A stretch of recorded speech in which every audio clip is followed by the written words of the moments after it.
Thank you for joining us. I'm Nolan Crane in tonight for Margot. If you or someone you know has had their EBT benefits or food stamps stolen, leaders of the Department of Human Resources say they have a new way to stop it from happening again. A new app is what a spokesperson for DHR says will increase security. This comes as DHR says over 41,000 people have had their benefits stolen since 2023.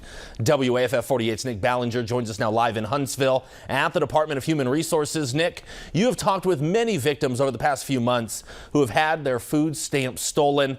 Alabama is not the first state to offer access to EBT benefits over an app, but we all want to know, what do we need to know and how will this increase security? Well, Nolan, a spokesperson for DHR tells me that the app itself doesn't prevent any fraud, but he says security features will be rolled out soon that can notify you when your card has been used. But after speaking to a man who's had his benefits stolen 3 out of the past 4 months, he says he's not even sure he can trust an app at this point. Simple solution for a big problem in Alabama. The Alabama Department of Human Resources announcing Thursday a new app for all SNAP recipients to access their account. A spokesperson for DHR says the release is in response to over $15 million stolen since 2023 and more than 41,000 people affected. He says the app doesn't guarantee fraud protection just yet. So this is the foundation of being able to make sure that we will be able to roll out that technology. 61-year-old Richard Lambert was one man I found who was affected. Very frustrating. Like I said, it was a big pain in the butt.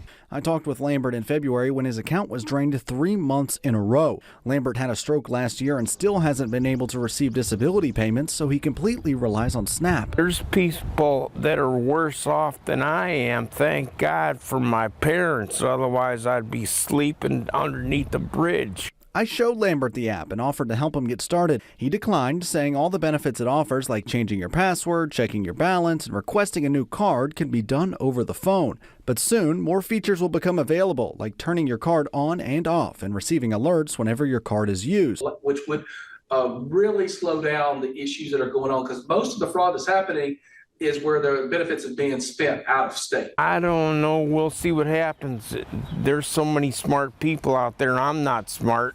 Lambert should give himself more credit. DHR announced in December it would not reimburse stolen benefits. So to stop his benefits from being stolen a 4th month in a row, he acted himself. The night before, I thought the only way was to change it 5 minutes till midnight. The next morning showed his idea had worked. Changing his PIN at the last minute allowed Lambert to buy groceries for the first time in 3 months.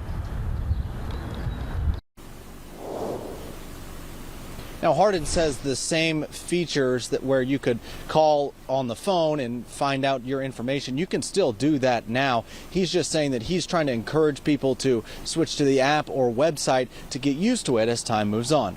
Reporting live in Huntsville, Nick Ballinger, 48 News, on your side.